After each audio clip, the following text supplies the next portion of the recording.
헌법재판소는 최상목 대통령 권한대행이 마은혁 헌법재판관 후보자를 임명하지 않은 것이 위헌인지 여부를 오늘 결론 내립니다.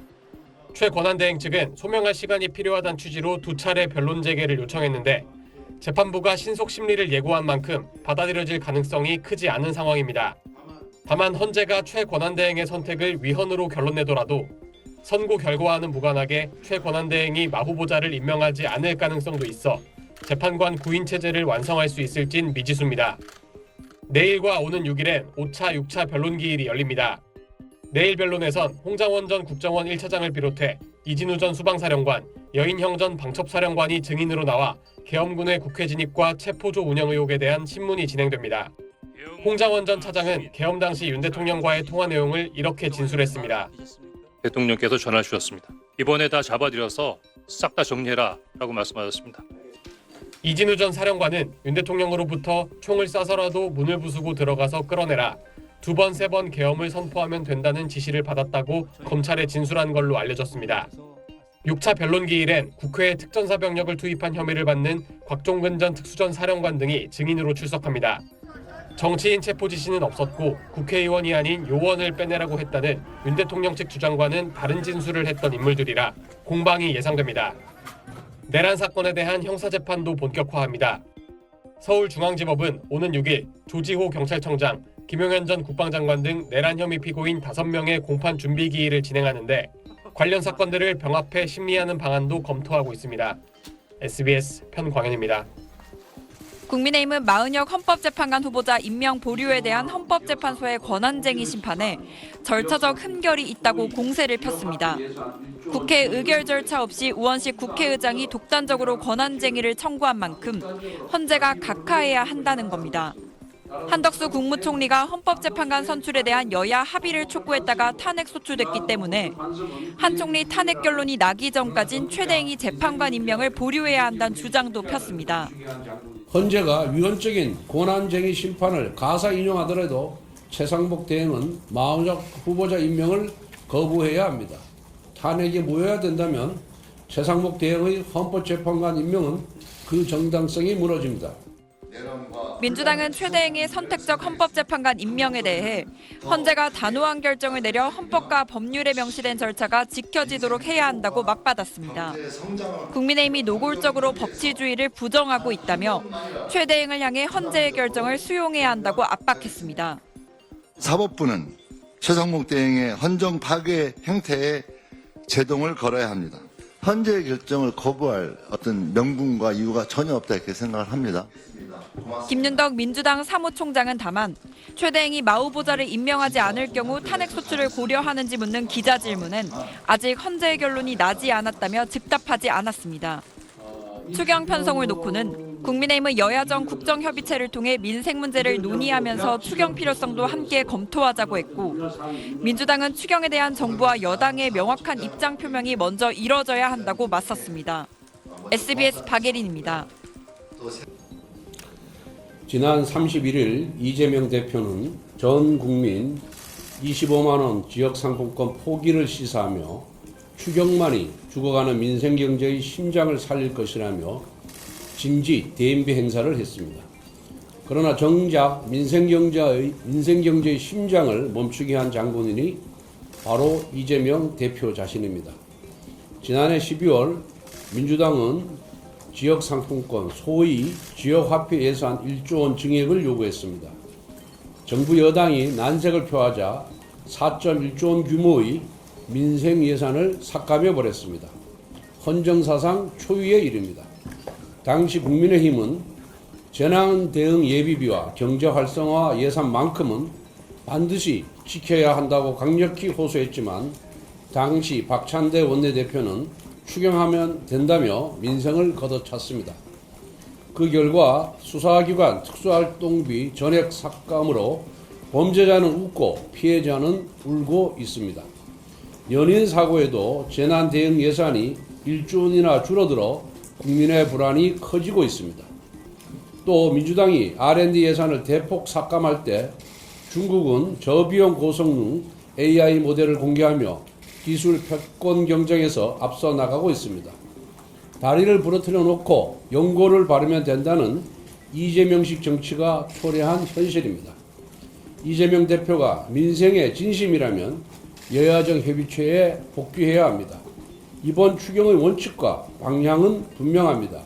정치 논리를 배제하고 취약계층을 지원하면서 식어가는 경제 동력을 살리는 데 집중해야 합니다. 무차별 삭감된 민생 예산들의 원상복구가 시작입니다. 나아가 어떤 분야에 어느 정도 규모의 추경이 왜 필요한지 논의하기에 여야정 협의체의 테이블은 충분히 넓습니다. 사람이 스스로 한 말을 뒤집으면 구차하기 마련입니다. 이재명 대표는 정치적 유불리에 따라 보호색을 바꾸는 카멜레온 정치를 하더니 이번에는 지역 상품권 포기 운운하며 악어의 눈물을 흘렸습니다. 카멜레온의 보호색과 악어의 눈물 사이에 공통점은 단 하나입니다. 바로 속임수라는 것입니다. 하지만 국민께서는 속지도 않을 뿐더러 속이려 하는 정치인을 단호히 심판한다는 것을 알아야 할 것입니다. 헌법재판소가 내일 우원식 의장이 청구한 마은혁 헌법재판관 후보자 임명 강행 권한쟁의 심판에 대한 결론을 내린다고 합니다. 이번 권한쟁의 심판은 심각한 절차적 하자를 안고 있습니다. 청구인이 국회로 되어 있는데 실제로는 아무런 국회 의결 절차도 밟지 않고 우원식 의장이 독단으로 제출했기 때문입니다. 국회의원 우원식이 독단적으로 국회를 참칭한 헌법 위반이자 초법적 권력 남용입니다. CEO가 주총이나 이사의 결의도 없이 독단적으로 자기 월급을 올린 것이나 다름없습니다. 여야를 떠나 299명 국회의원 모두가 우원식 의장이 저지른 독단적 행위에 대해 엄중히 항의해야 합니다. 헌재가 권위를 회복하려면 과거 선배 재판관들이 남긴 판례를 충실히 준수해야 합니다.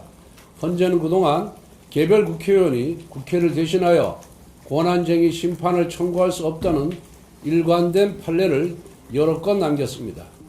국회의 의결 절차 없이 국회의장 개인이 권한쟁의 심판을 독단적으로 청구한 이 사건 또한 당연히 각하시켜야 합니다.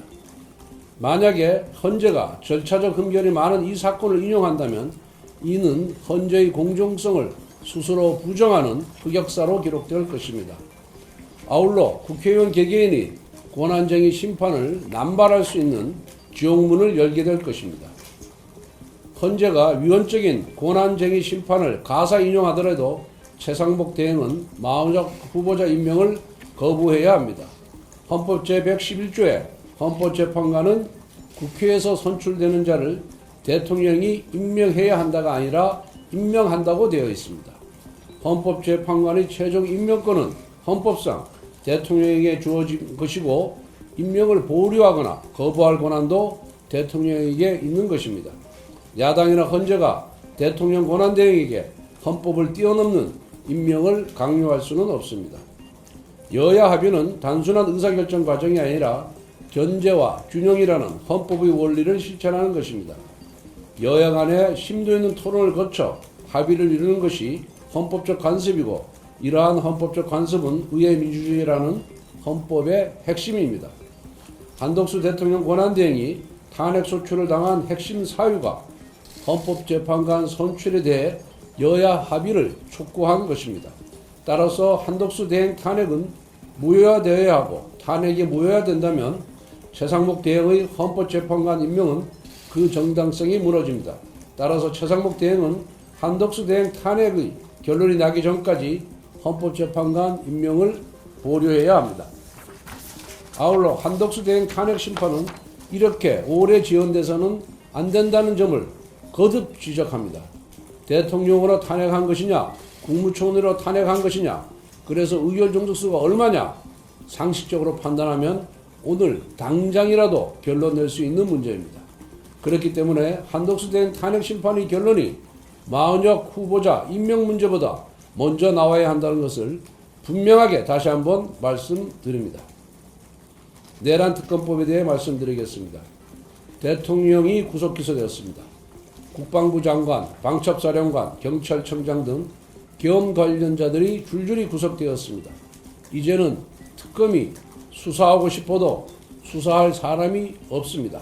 야당 주장대로 군의 하급장교나 부사관들 밖에는 수사 대상이 없습니다. 이러한 특검을 하려고 수십억이 넘는 혈세를 낭비할 이유가 전혀 없습니다. 대한민국 국군을 완전히 해산할 심산이 아니라면, 또 비상계엄을 조기 대선 국면에 이용할 술수가 아니라면 소위 내란 특검법은 폐기되어야 마땅합니다. 그런데 당연한 제의 요구를 두고 최상목 대행 탄핵을 운운하는 이재명 세력의 35번째 탄핵 협방은 국정 불안의 제1요소입니다. 민주당은 최상목 대행에 대한 탄핵 협박을 중단하고 국정 안정에 협조하길 바랍니다. 최상목 경제부총리가 대통령 권한대행을 맡은 뒤 처음으로 열린 국무회의. 국무위원들은 제주항공 여객기 참사 희생자에 대한 묵념으로 회의를 시작했습니다. 최상목 권한대행은 국회가 선출한 헌법재판관 가운데 정계선, 조한창 후보자를 헌법재판관으로 전격 임명했습니다. 정계선 재판관은 야당이, 조한창 재판관은 여당이 추천했는데, 야당이 추천한 다른 한 명인 마은혁 후보자에 대해선 여야가 합의하면 임명하겠다고 임명을 보류했습니다. 최 권한대행은 재판관을 임명하는 이유와 관련해 절박함에 있었다고 말했습니다. 계엄으로 촉발된 경제 변동성이 재판관 임명 보류와 한덕수 전 권한대행 탄핵 소추로 급격히 확대됐다는 겁니다. 하루라도 빨리 정치적 불확실성과 사회 갈등을 종식시켜 경제와 민생 위기 가능성 차단이 필요하다는 절박함에 헌법재판관을 임명하기로 결정하였습니다. 반면 최 권한대행은 내란 일반 특별검사법, 김건희 여사 특검법에 대해선 제2요구권, 즉 거부권을 행사했습니다. 야당만 특검 후보자를 추천하도록 하는 등 위헌적 요소가 있는 조항들이 고쳐지지 않았기 때문이라고 행사 이유를 설명했습니다. 특검 제도는 헌법상 삼권 분립 원칙의 예외적인 제도인 만큼 더욱 엄격한 잣대가 필요하다고 생각합니다. 최 권한대행은 국무회의 일정을 당초 오전에서 오후로 변경하면서 고민을 거듭한 걸로 전해졌습니다. 최 권한대행은 헌법재판관 임명을 계기로 정치적 불확실성을 털고 새해엔 여객기 사고 수습과 민생 안전을 위해 여야정이 함께 힘을 모아 앞으로 나가길 간절히 호소한다고 말했습니다. SBS 최재영입니다.